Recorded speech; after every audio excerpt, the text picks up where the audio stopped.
Speaking of side-by-side comparisons with, with crime scene photos, we have to talk about JonBenet Ramsey and this house. Let's see, the address is 749 15th Street in Boulder.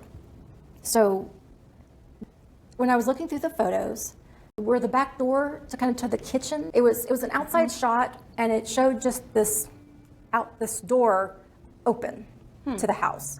I don't know why that bothered me so much. Just showing an open door, but it was in the back of the house. It had kind of an intimacy to it that you don't expect. And so, that one, I don't know, like maybe it's because I was looking at the stuff at 3 o'clock in the morning and I had just looked at the crime scene photos. So when you see that, what were your guys' impressions? They did a really good job redoing the basement. I think so much of the crime, the body was found in the basement. So much of what we hear about revolves around the basement, the boiler room. Right. So they did a nice job making that into a teenage hangout space. Yeah. I guess maybe, when we interviewed my sister-in-law for the story about the Iowa murder house, she's like, teenagers didn't care. It was a fun story to tell our friends. So maybe that's a good spot to do that. But yeah, that story was hard for us. I mean, it was the first one we covered on the podcast. We did it in 3 different episodes. I think we would all really like for that to be solved. I think we all had our own idea of what we think happened, so that was a fun one to do. Yeah, so it's interesting. So when you go into, and I'm really nerding out, if you look at the subreddits there's actually 2 different JonBenet Ramsey subreddits. Okay. And one is for the IDIs, and one is for JR, let's see, what, JDI or BDI. And those stand for Intruder did it, Burke did it, John did it. And they infer John and Patsy. Okay, so which camps are you in? Ooh, you want to go first? I mean, I think I hate to speculate too much, I guess, although I have multiple times.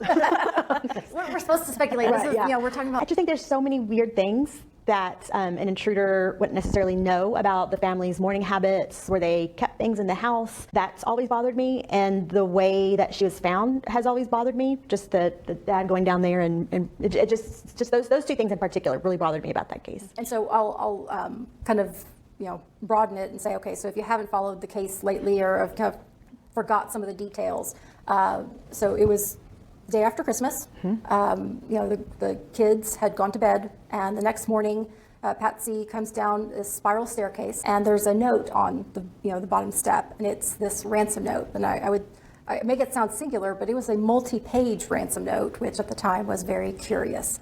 They call the police. They call all their friends over, and they. As almost an errand, like the police, one of the detectives is trying to keep John busy because he's just pacing the house, and Patsy, of course, she's absolutely consumed. I mean, I think I read they gave her a couple of Klonopin, and she was just either sobbing or zoned out. Understandable. So Dad, John, goes down with one of his friends, and they just immediately start searching the house. Hey, go see if there's anything out of place, something that seems out of the ordinary. Not necessarily, hey, go look for your daughter in the house, although that had not occurred yet by the police, which is another point that bothers people. He goes pretty much directly to the basement, this unfinished basement that they, it wasn't a hangout space. It was just storage. And you mentioned the boiler room. You have to go through, so you go down to the basement, you go kind of around a corner, you have to go through this boiler room to this, they called it the wine room. Yeah, but they didn't drink. It was like a funny term. They were like, oh, go put it in the wine room. It was really just a storage space for them. Yeah. But 3 or 4 rooms back into this intricate maze of the basement. And fill in the blank there. So what happens then after they've, here, let me look in here. Yeah, so, the friend that's with John Ramsey at the time goes on record later as saying that John exclaimed before the light was turned on in the room, which is one of the things that's always sort of pointed to the family doing it. This is a good friend saying this, so they're not inclined to make up the story, but they do find JonBenet's body there, and he picks her up, and the thing we talked about this that struck us as so odd is he carries her away from his body, not cradled or not, and she's a small girl, 5 or 6, I think she was 6, but petite, but he carries her away from his body upstairs, lays her down on the floor, and so it's tragic. I can't even imagine what a parent is going through at that point, but from a crime scene standpoint, you've moved the body, you have touched all sorts of things. I mean, it's just, it makes it impossible to really then fully investigate from the get-go. Right. So, so all of these curiosities, and I'm coming back to, to filling in the blanks then of some of the things that bothered you about the case. Let me shift to you now. So what are some of those details that don't sit right? None of the story sits right. Any death of a child, of course. Yeah, I mean, I think when we covered a lot of the intruder theories, all of them seem so plausible. There's Santa Claus. If you're not familiar with the story, Santa came and was often at the Christmas parties at the Ramsey home, and he had this weird fascination with JonBenet. She gave him some glitter in a vial before surgery. He told his kids he wanted to be buried with it. I mean, it very weird. And there's another guy that was arrested, and he had an ode to JonBenet poem in his backpack and was living around the corner at the time. And from a circumstantial evidence standpoint, you think, well, that's got to be the killer.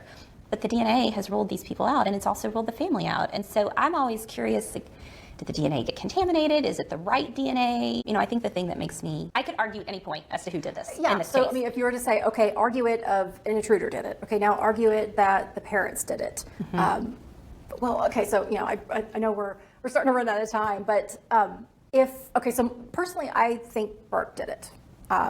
Because I don't think so. If John did it, there's no way that Patsy is going to protect her husband at all costs to desecrate her daughter's body, to strangle and do all this stuff to stage a crime. Like, I love my husband, but I'm not gonna do that. But and so, and vice versa, I don't think John would do that for Patsy, right? I think that's right. But John has pushed for more testing of DNA. I mean, even as recently as I think November of this last year. And so the only thing that makes me question that is, why would he continue this search if he knew that? Why not at this point just let it go? But is it find the real killers? O.J. Simpson. I was thinking that, maybe, I don't know if it is this case, but it could be like a hubris thing. Like, I've gotten away with it this long.